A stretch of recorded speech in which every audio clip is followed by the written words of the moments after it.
Yadadri Shri Lakshmi Narasimhaswamy temple దర్శనం అయితే అయిపోయింది.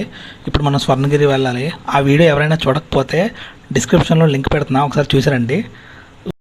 ఇప్పుడైతే మనం స్వర్ణగిరి వెళ్తున్నాము. యాదాద్రి కాంప్లెక్స్కి వెళ్తే అక్కడ ఎవ్రీ 2 అవర్స్కి స్వర్ణగిరికి బస్సులు ఉంటాయంట. సో చూద్దాం. మేమైతే జస్ట్ ఇప్పుడే బస్సు మిస్ అయ్యాము. సో మళ్ళీ 2 అవర్స్ వరకు ఉండదు. So no problem. మనం భువనగిరి వెళ్ళిపోతే అక్కడ నుంచి 5 km. మొత్తానికి భువనగిరి అయితే వచ్చేసాము. యాదాద్రి నుంచి ఇక్కడికి ఇప్పుడే భువనగిరిలో దిగాము. ఇక్కడ నుంచి ఆటోలో వెళ్తున్నాం అనమాట స్వర్ణగిరి. ఎందుకంటే మాకు అక్కడ యాదాద్రి స్టాప్ నుంచి మాకు డైరెక్ట్గా బస్సు దొరకలేదు. అది 1 అవర్ గ్యాప్తో ఉంటాయి అనమాట. మేము అప్పుడే జస్ట్ మిస్ అయ్యాము. సో డైరెక్ట్గా భువనగిరిలో దిగి ఇక్కడ నుంచి ఎంతో డిస్టెన్స్ ఉంది, ఒక 5 km 6 km ఉంటుంది అంతే. సో భువనగిరిలో దిగి ఇక్కడ నుంచి మేము ఆటోకి వెళ్తున్నాం. ఇప్పుడే ఆటో ఎక్కున్నాం. జస్ట్ 5 km అంట. మరి వెళ్దాం పైకి. హాయ్ గాయ్స్, ఇప్పుడే వచ్చాం స్వర్ణగిరి. జస్ట్ ఇప్పుడు ఆటో దిగాం అనమాట. లోపలికి వెళ్తున్నాం. ఇది స్టార్టింగ్ ఎంట్రన్స్. ఇది ఈ టెంపుల్ మొత్తాన్ని 22 ఎకరాస్లో నిర్మించారు. ఇది 2018లో స్టార్ట్ చేస్తే 2024లో పూర్తయింది. మార్చి 7న చిన్నజీయర్ స్వామి చేత ప్రాణ ప్రతిష్ఠ చేపించారు. ఇది తెలంగాణలోనే అతిపెద్ద వెంకటేశ్వర స్వామి ఆలయంగా చెప్తున్నారు.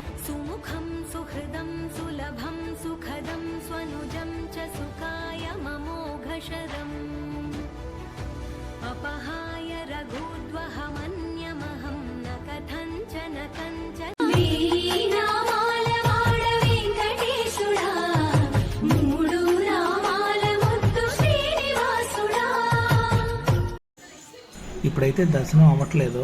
మళ్ళీ 3 o'clock స్టార్ట్ అవుతుందంటే, అంటే ఆఫ్టర్నూన్ బ్రేక్ ఉంటుంది 1 to 3. సో 3 o'clock వచ్చాం పైకి. స్టెప్స్ ద్వారా వెళ్తున్నాం అనమాట. ఒక 100 steps ఉంటాయంట దగ్గరగా. సో వెళ్తున్నాము. పైకి వెళ్ళి భోజనం చేసిన తర్వాత దర్శనంకి వెళ్తాం. అదివో అల్లదివో శ్రీహరివాసము 10,000 శేషుల పడగలమయము. అదివో అల్లదివో శ్రీహరివాసము 10,000 శేషుల పడగలమయ. ఈ ఆలయంలో సుమారు 12 అడుగులు ఎత్తైన బృహత్ విగ్రహ రూపంలో శ్రీ వెంకటేశ్వర స్వామి వారు కొలువై ఉన్నారు. శ్రీవారితో పాటు శ్రీ పద్మాదేవి, శ్రీ గోదాదేవి, శ్రీ గోపాలకృష్ణ స్వామి, రామానుజాచార్య ఉపలయాలను నిర్మించబడ్డాయి. ఇప్పుడైతే మేము స్వామివారి అన్నప్రసాద మండపంకి వచ్చాము. అన్నప్రసాదం తిన్న తర్వాత వెళ్ళి దర్శనంకి వెళ్తాం. అప్పుడు ఎలాగ 3 o'clock అయిపోయింది. చూస్తున్నారు కదా, ఇదంతా కళ్యాణ మండపం కడుతున్నారు. ఇంకా పనులు జరుగుతున్నాయి. చాలా గ్రాండ్గా కడుతున్నారు. స్పెషల్ దర్శనం వెళ్ళే వాళ్ళకి బుక్ చేసుకోవడానికి కౌంటర్స్ అనేవి పక్కనే ఉంటాయి. ఇంకా ఫోన్స్, బ్యాగ్స్ కోసం కూడా కౌంటర్స్ ఉంటాయి. సో గర్భగుడిలోకి వెళ్ళే ముందు అయితే ఫోన్ అయితే అలౌ చేయడు. సో ఫోన్ అనేది మనం అక్కడ ఇచ్చేసి లోపలికి వెళ్ళాలి. So phone sir not allowed. Hi guys, ఇప్పుడే స్వర్ణగిరి దర్శనం కూడా అయిపోయింది. లోపల గుడి చాలా బాగుంది. ఆర్కిటెక్చర్ నిజంగా చాలా బాగుంది. రీసెంట్గానే స్టార్ట్ చేశారంట ఈ గుడి. అంటే ఒక 4-5 months అయింది. కానీ చాలా బాగుంది. ఇంకా జరుగుతున్నాయి పనులు. కానీ చాలా బాగుందన్నమాట. కొంచెం వర్షం పడడం వల్ల ఈరోజు కొంచెం క్రౌడ్ కొంచెం తక్కువ ఉంది. సో దర్శనం. ఇప్పుడైతే మనం జలనారాయణ స్వామి సన్నిధికి వచ్చాం. ఇక్కడ ఈ కోనేరులోనే శ్రీ మహావిష్ణువు పడుకొని ఉంటారు అనమాట వాటర్లో. అసలు ఈ పిక్చర్ చూస్తేనే అసలు 2 కళ్ళు సరిపోవు మనకి. చాలా అద్భుతంగా ఉంటుంది.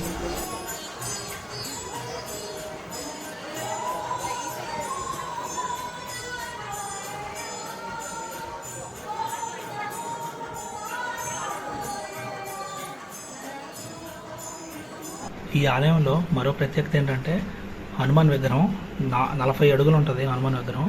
ఇంకా జయగంట కూడా. పదండి మనం వెళ్ళి చూద్దాం. హనుమాన్ విగ్రహం, జయగంట చూద్దాం.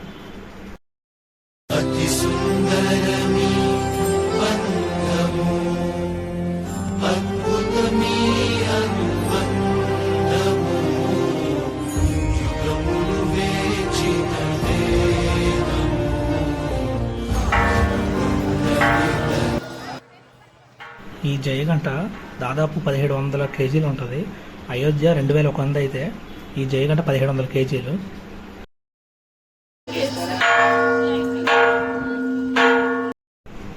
ఈ వాటర్లో చాలామంది కాయిన్స్ వేస్తుంటారు. అంటే వాళ్ళకి ఏమైనా కోరికలు కోరుకొని కాయిన్స్ వేస్తారు. అది జరుగుతుందని నమ్ముతారు అన్నమాట చాలామంది. ఈవినింగ్ అయ్యాక మొత్తం లైట్స్ వేస్తారు. సో అందరూ జనం మొత్తం ఎప్పుడు ఈవినింగ్ వద్దా లైట్స్ వేస్తే చాలా బాగుంటుందని చెప్పి చాలామంది ఎదురు చూస్తున్నారు. చూద్దాం మరి.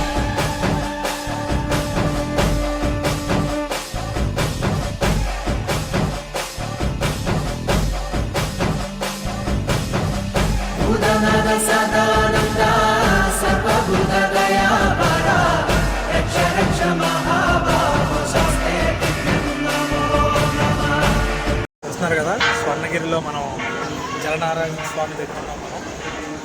చూడండి మొత్తం అంత లైటింగ్ ఉందో, చాలా బాగుంది అసలు చూడడానికి. పైకి వచ్చాను.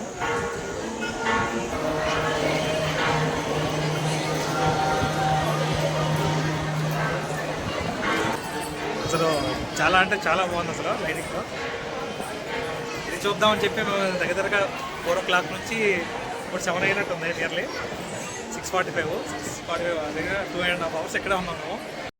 ప్రపంచంలోనే రెండో అతిపెద్ద శ్రీ మహావిష్ణువు విగ్రహం ఇదే. ఫస్ట్ నేపాల్ తర్వాత ఇదే. మన దేశంలో అయితే ఇదే ఫస్ట్ విగ్రహం. ఎంత పెద్ద విగ్రహం ఇదే అనమాట. చాలామంది వచ్చి ఇప్పుడు వచ్చారు, అంటే వర్షం కూడా తగ్గింది. సో జనం కూడా క్రౌడ్ ఇప్పుడే చాలామంది వచ్చారు ఈ లైటింగ్ చూద్దామని చెప్పి, ఇంకా దేవుని చూద్దామని చెప్పి. చాలా బాగుంది.